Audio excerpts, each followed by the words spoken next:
E aí, gente, sejam bem-vindos a mais um vídeo do canal, da série Espírito Santo, meu melhor amigo. Essa série ela tá sendo muito boa. Eu tenho ouvido muitos feedbacks positivos, eu tenho ouvido muito sobre o que o Espírito Santo está fazendo. É muito bom ver que existem pessoas apaixonadas pelo Espírito Santo, apaixonadas por aquilo que por quem ele é e pelo que ele pode fazer também. Não o que ele pode fazer, mas por quem ele é primeiro e depois o que ele pode fazer. O Espírito Santo ele é uma pessoa, ele se entristece, ele se alegra, ele às vezes fica bravo.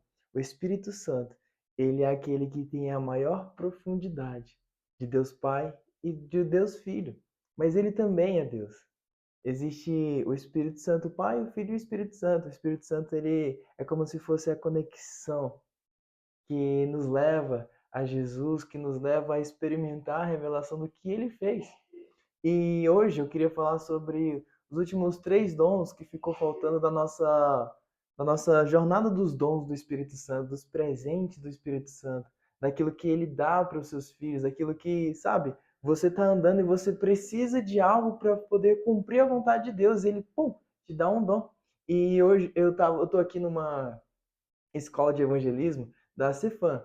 Não sei se vocês conhecem, que é um ministério fundado por Reinhard Bonnke, e hoje quem assumiu o ministério é o Daniel Kolender. Ele assumiu há muito tempo, mas ele continua sendo o líder desse ministério, que é Cristo para todas as nações.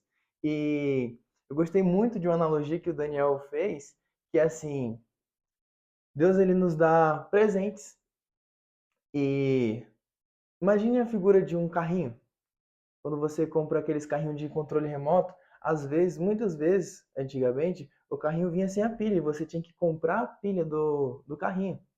Só que, vamos fazer uma analogia: o carrinho é como se fossem os dons do Espírito Santo.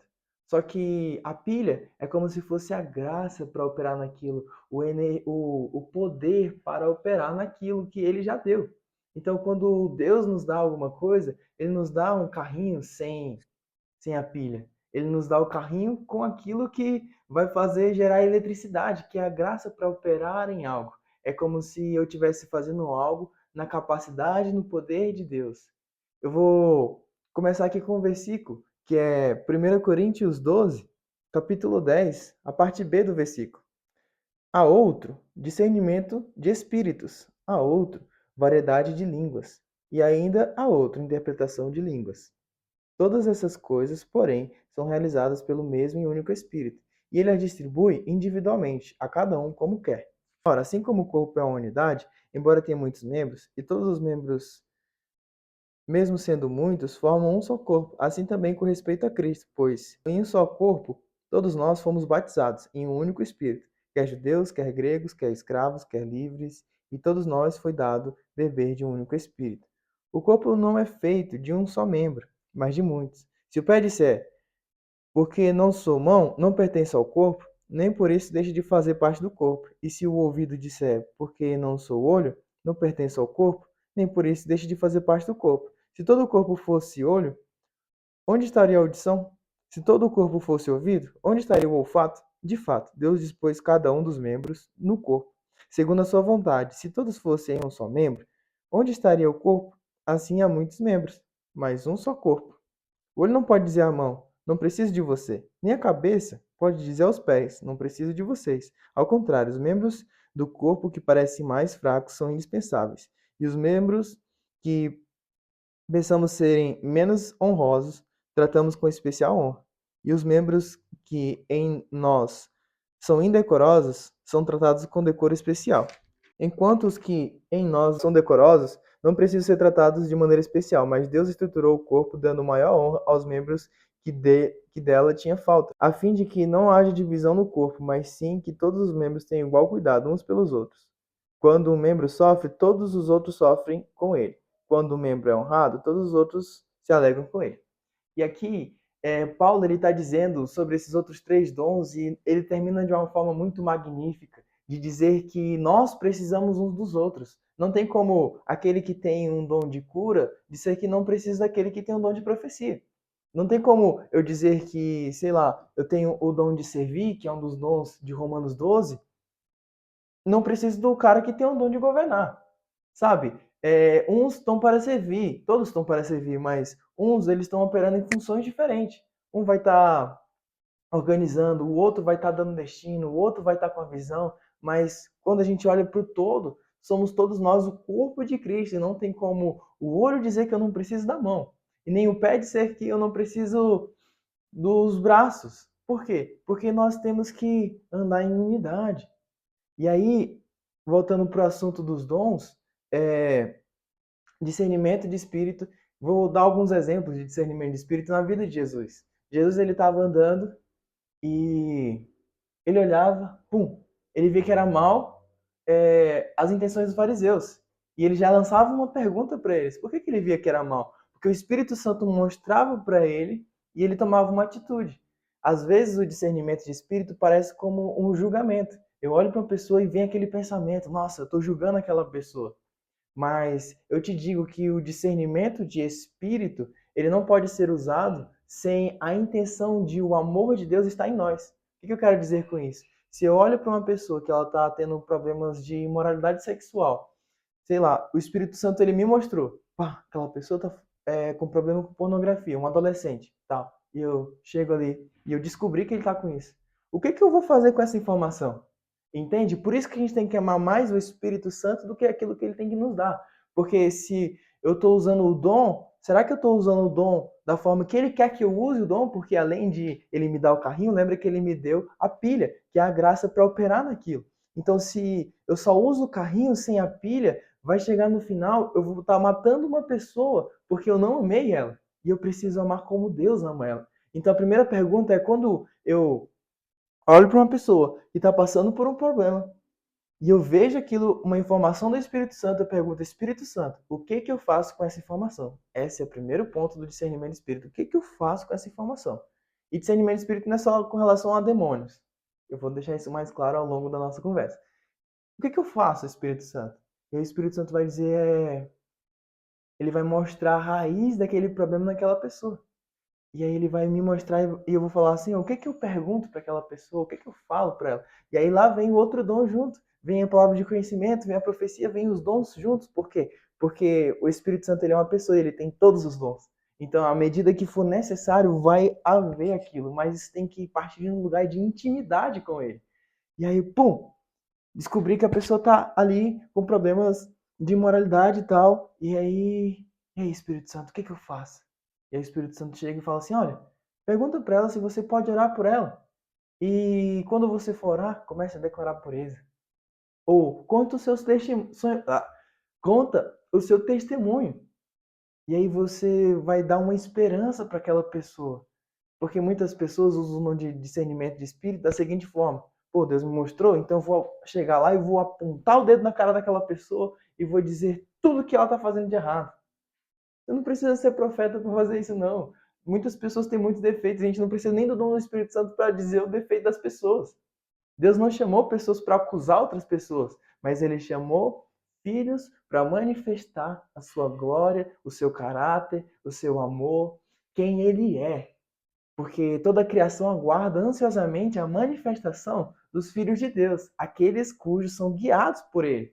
A palavra no original ali é filhos maduros. E aí, a mesma palavra é usada assim: aquele que é guiado pelo Espírito é filho de Deus, nesse versículo em Romanos. Então, a criação aguarda a manifestação dos filhos de Deus. Nós precisamos operar nos dons em amor. E aí, o discernimento de Espírito acontece, sei lá, você vai fazer um negócio. Você é um homem de negócios ou uma mulher de negócios. E você vai ter uma conversa com uma pessoa. E você percebe que aquela pessoa ela não tem uma ela não é firme. Ela você sente que ela não cumpre com o que ela fala. Só que você não conhece aquela pessoa direito, mas você tem uma informação que vem na sua mente e você fala: "Opa, opa, eu não tenho como pensar isso". Ou eu estou julgando essa pessoa, o Espírito Santo está me mostrando algo, eu preciso fazer algo com isso que ele me mostrou. E aí eu, pum, beleza. E aí eu vou. Porque às vezes o discernimento de espírito vai muito sobre as intenções das pessoas. Não que você vai descobrir o que tem no coração das pessoas, mas o Espírito Santo vai mostrar coisas que você pode ou se esquivar ou manifestar o amor dele. E aí você olha para a pessoa e, pum, aquela pessoa tem um demônio. Já é outra parte do discernimento de espírito, que é assim que Jesus fazia. Ele chegava e aí, na verdade, não era nem ele que falava para os demônios se manifestarem, os demônios que falavam: És tu, filho de Deus? Ele falou: cala a boca, não é para falar nada agora. Sabe? É você olhar como Deus olha e enxergar o mundo espiritual como ele é. O discernimento de espírito ele vem assim. Às vezes você vai ver anjo, às vezes você vai ver demônio. O discernimento de espírito ele vem para não deixarmos, para nós não ficarmos à deriva no mar. Porque eu poderia estar aconselhando uma pessoa, passar 2 horas aconselhando ela, se eu não tenho discernimento de espírito, eu vou estar. E ela está conversando comigo, eu não percebo que ela está endemoniada, então eu vou passar 2 horas conversando com o demônio e não vou expulsar o demônio. Eu vou estar dando conselho para uma pessoa que está endemoniada e ela não vai pegar nada daquilo porque eu estava conversando com o demônio, não com ela. Então, o discernimento de espírito é muito importante para os filhos de Deus. E a gente vai para o falar em línguas. Falar em línguas é muito importante. Muitas pessoas pegam esse versículo aqui, em 1 Coríntios 14, e quer dizer que, o falar em línguas não é importante. O que eles pegam um versículo? Gente, sempre olhe o contexto do versículo, examine bastante as escrituras. Quem está falando, para quem está falando, como que está falando, como que se relaciona com o resto da Bíblia, o que está escrito na língua original que foi escrita, Novo Testamento grego e aramaico, Antigo Testamento hebraico. Você vai destrinchando a Bíblia. Não tem como eu pegar um versículo, tirar do contexto e dizer, isso é isso. Não tem como. 1 Coríntios 14, versículo 2. Pois quem fala em uma língua, não fala aos homens, mas a Deus. De fato, ninguém o entende. Em espírito fala mistérios. Mas quem profetiza, faz para edificação, encorajamento e consolação dos homens. Quem fala em língua, a si mesmo edifica, mas quem profetiza, edifica a igreja. Gostaria que todos vocês falassem línguas, mas prefiro que profetizem. Quem profetiza é maior do que aquele que fala em línguas, a não ser que as interprete para que a igreja seja edificada. Agora, é algo muito sério que eu vou dizer. Aqui, Paulo está falando qual que é o contexto. O contexto ele está falando para a igreja de Corinto, num contexto onde eles estavam constantemente brigando, eles fluíam muito nos dons, e ele teve que categorizar cada dom do Espírito Santo, porque eles eram muito poderosos em dons, mas pouco poderosos em amor. Eles não sabiam o que era amar. E aqui, Paulo está dizendo num contexto de grupo, de pessoas em grupo, que aquele que profetiza é maior do que o que fala em línguas. Por quê? Porque quem fala em línguas, a si mesmo edifica, mas ninguém o entende. Em espírito, fala mistérios com Deus. Mas o que profetiza, edifica a igreja. Mas esse maior aqui no original, por isso que a gente tem que olhar e examinar bastante, com profundidade as escrituras, o sentido dele é mais útil. E não maior no sentido de mais importante, mas de mais útil. Ou seja, se eu coloco aqui nesse sentido, eu coloco assim, aquele que profetiza é mais útil do que o que fala em línguas. Por quê? Porque o que fala em línguas edifica a si mesmo e o que profetiza edifica a igreja. Então, quem fala em línguas, olha para que possa interpretar, para que a igreja seja edificada. Ou seja, no contexto de grupo, aquele que profetiza é mais útil do que o que fala em línguas, a não ser que o que fala em línguas interprete, para que as pessoas sejam edificadas. Entende como as pessoas distorcem o texto? Então, o que eu quero dizer com isso? O que Paulo estava querendo dizer com isso? Ele fala assim: queria que vocês falassem em línguas, mas muito mais que profetizeis. Ele fala que eu falo mais em línguas do que vocês todos. Ou seja, Paulo ele tinha um segredo, ele estava constantemente falando em línguas. Ele discernia os mistérios de Deus falando em línguas. Por quê? Porque o falar em línguas, digamos que seria uma gasolina. Você é um carro, existe um posto de gasolina, só que o carro só anda com aquela gasolina. O falar em língua seria como se você estivesse abastecendo a gasolina do carro. E o profetizar seria como se você estivesse dando carona para as pessoas. É isso que acontece quando eu falo em línguas. Eu começo a colocar combustível em mim para que quando eu for profetizar, eu tenha recebido algo de Deus antes. Deus tenha ministrado em mim para eu poder derramar nas pessoas. Então, o falar em línguas ele vem no contexto privado, mas ele também vem no contexto público. Por quê? Porque aqui fala que ore para que interpreteis. Ou seja, eu falo em línguas já falando, Deus, me dá interpretação, me dá interpretação. Ou dá interpretação para alguém que está aqui. E alguém vai e interpreta e já começa uma profecia. O falar em línguas, ele constrói. Essa palavra edificar, ela vem numa raiz e num contexto de expandir algo. Então, quando eu estou falando em línguas, eu estou expandindo dentro de mim para que o Espírito Santo tenha mais liberdade, porque a Bíblia diz que nós somos o templo do Espírito Santo. Quando eu estou falando em línguas, começa a fazer isso daqui, ó. Pá, pá, expandir, expandir, expandir, expandir, expandir. Mas eu não posso ficar só no falar em línguas. Eu preciso sair do falar em línguas para profetizar para as pessoas, para entregar algo para as pessoas. Eu preciso edificar as pessoas e me edificar. Eu falar em línguas é o único dos dons, dos 9 dons que a gente citou aqui, que seria o dom mais egoísta, entre aspas, porque é algo que só me edifica. Eu vou me edificando. É o dom que, a pessoa, Deus te dá um dom que você pode, em qualquer hora, em qualquer momento, estar crescendo os seus músculos espirituais, crescendo, sabe, sendo edificado. E aqui ele fala assim, o que fala em línguas não entende, porque em espírito fala mistérios com Deus. Ou seja, nem os anjos entendem, nem o diabo entende, só Deus te entende, porque você está falando mistérios com ele. E existem várias línguas que a gente pode falar. Tem o Pentecostes que fala, eles falavam em outras línguas conforme o Espírito Santo os concedia, mas cada um entendia no seu próprio idioma, ou seja, era um dialeto terreno que estava acontecendo ali, uma interpretação que estava vindo. E também tem em Judas que fala que a oração no Espírito Santo traz a edificação da fé. Ou seja, é como se a tua fé fosse edificada à medida que você vai falando em línguas. E esse dom é um dom muito importante, porque aqui fala assim, ó, aquele que fala em línguas, em espírito fala mistérios. Esse E está no E minúsculo. O que que significa? Significa que não é o Espírito de Deus ali, é o meu espírito que está fazendo. Quer dizer o quê? Que eu começo. Eu não preciso estar emocionado para falar em línguas. Eu só preciso começar. Eu só preciso falar. E eu vou falando. Ah, mas isso é coisa da minha cabeça. Não, ela vem do teu interior. Sabe? Ela vem do teu interior. Você começa a falar, você não entende, realmente, você não entende, você não é para você entender. Só se você orar para interpretar e você vai entender. Mas é pela fé. Não é por uma imposição de que tipo, eu tenho que fazer isso. Não, você faz porque é um benefício para você e você vai pela fé. Eu tenho dúvida. Não, vai sem dúvida mesmo. Tira a dúvida. Olha para as escrituras e faz Espírito Santo. Tira essas dúvidas e você vai indo, indo, indo, indo, indo.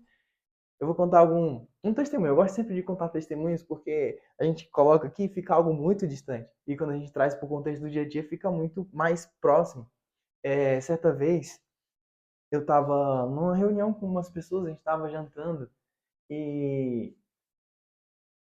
Jantando não, almoçando. É outro contexto. Eu jantando é outra história. Tava almoçando e tal, e depois do almoço eu fiquei lavando a louça ali. Eu comecei a falar em línguas.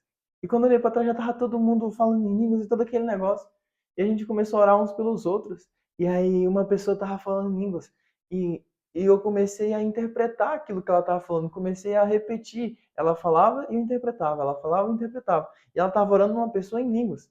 Só que, tipo, ela tava orando em línguas, a pessoa não tava entendendo. Mas o Espírito Santo estava me falando aquilo que ela estava querendo dizer para a pessoa. Então, quando ela falava, eu interpretava. Eu comecei a falar segredos do coração daquela pessoa, a maneira que eu estava interpretando a outra pessoa falando. E, ao mesmo tempo, eu estava ensinando uma criança a ouvir a voz de Deus, a desenhar as visões e tal. E enquanto eu estava interpretando, a outra pessoa estava orando, essa criança chegou com um desenho que era o desenho de tudo que a gente tinha falado e ela nem estava no mesmo ambiente. Ela tinha desenhado antes da gente começar a fazer aquilo tudo e ela, pum, desenhou realmente tudo que eu tinha falado para aquela pessoa. Eu estava falando que ela ia sair de um lugar de gaiola e que Deus estava dando asas e tal. No desenho estava uma pessoa com asas, um lado escuro e um lado claro. Porque era totalmente a palavra profética que estava sendo liberada ali. Então o Espírito Santo ele age, mas se eu falasse, não, é coisa da minha cabeça, eu estaria limitando Deus de fazer algo na vida de alguém. Por quê? Porque Deus ele está fluindo através de mim como um rio. Mas todas as vezes que eu falo assim, não vou fazer, é coisa da minha cabeça, a gente tem que testar para ver. A gente tem que saber ser humilde se a gente errar. Mas a gente também tem que saber dar glória a Deus quando a gente acertar. E aí, imagina a figura de uma mangueira saindo água. Todas as vezes que eu falo, não vou fazer isso porque eu tô com medo, porque eu tô tímido, é como se eu pegasse a mangueira e fizesse assim. E a água não pode mais sair. É assim que a gente faz com o Espírito Santo quando a gente não libera aquilo que ele nos deu, não libera aquilo que ele está querendo edificar as pessoas, porque não é sobre nós, é sobre o outro. E eu já falei interpretação, falar em línguas e o discernimento de espírito. E eu coloquei uma versão bem resumida para o vídeo não ficar muito longo nem cansativo sobre esses dons e trouxe cada um uma história pessoal. Eu queria te encorajar. Se você fala em línguas, se você já recebeu o dom de línguas quando você foi batizado no Espírito Santo, eu queria te convidar a falar em línguas mais vezes. Eu comecei assim, eu falei, nossa, isso é muito bom. Eu preciso testar isso. Eu preciso começar a falar mais em línguas no meu dia a dia. Então eu comecei com 15 minutos por dia. Comecei a falar tá. Shekarababanaia sokotorimama. E eu comecei a orar em línguas durante 15 minutos por dia. Depois esses 15 minutos viraram 30, depois viraram 1 hora. E chegou um momento que eu estava orando 3, 4, 5 horas em línguas por dia. E eu falei, meu Deus. E nesse tempo, o que eu sentia? Às vezes eu sentia muitas coisas, às vezes eu não sentia nada. E tá tudo bem. Por quê? Porque é pela fé eu tô me edificando. Porque a palavra de Deus, ela é real. Ela é real, ela é real. Se eu não vivo de acordo com o padrão que está escrito aqui, não faz sentido viver. Não faz sentido. Se a Bíblia diz impor a mão nos enfermos, então eu vou impor a mão nos enfermos e serão curados. Se a Bíblia diz que Jesus ressuscitou, Jesus ressuscitou. Eu vivo de acordo com a palavra, eu não vivo de acordo com o que eu sinto. Eu vivo de acordo com o que eu creio. E o que eu creio está aqui, na palavra. É algo intrínseco. Eu creio no poder de Deus, eu creio no caráter de Deus, eu creio no amor de Deus, porque eu descobri na palavra que Ele é real. E não só descobri na palavra, mas Ele me deu experiências, porque a gente crê e as experiências acompanham. Não é o contrário. Não as experiências aparecem e eu começo a crer. Bem-aventurado aquele que creu antes de ver, sem ter visto. É o que Jesus falou para Tomé, quando ele pede uma prova. Ou seja, o bem-aventurado é aquele que crê. Então creia com tudo. Fale em línguas. Ore para que Deus interprete. Se você está numa célula, numa reunião, onde está muita gente orando, seja na igreja, Senhor, me dá interpretação. A gente tem que queimar pelos dons. A Bíblia diz, buscai com dedicação os maiores dons. E esse com dedicação, em algumas traduções está com zelo, significa você arder até você conseguir, você perseguir algo até você conseguir. Esse é o zelo descrito na palavra, em 1 Coríntios 12. Esse zelo de dizer assim, meu Deus, eu vou até conseguir. Você quer profetizar? Pede para Deus. Deus, me dá uma palavra, me dá uma palavra, me dá uma palavra. E você queima aquilo até você conseguir. Por quê? A Bíblia diz para a gente perseguir os dons. Não é uma opção, não. Não é um conselho. Ali está no imperativo, é uma ordenança. Persiga os dons. Porque eles são parte do Espírito Santo, eles são parte de quem Deus é, e eles servem para a gente manifestar o caráter de Deus. E a gente finaliza aqui. Eu acho que ficou meio longo, não sei se ficou longo, eu vou contar agora depois. Mas até o próximo vídeo. E que a gente continue com essa série. No próximo vídeo eu quero falar sobre a profundidade do conhecimento de Deus, a profundidade do conhecimento do Espírito Santo. A obra profunda que nos leva para o rio bem profundo do Espírito Santo. E como que a gente se relaciona com ele. Até o próximo vídeo. E não se esqueça de se inscrever, ativar o sininho e curtir esse vídeo. E mandar para as pessoas que vieram na sua cabeça. Fala assim, Deus, para que eu mando isso daqui? Deus vai te mostrar. Até o próximo vídeo.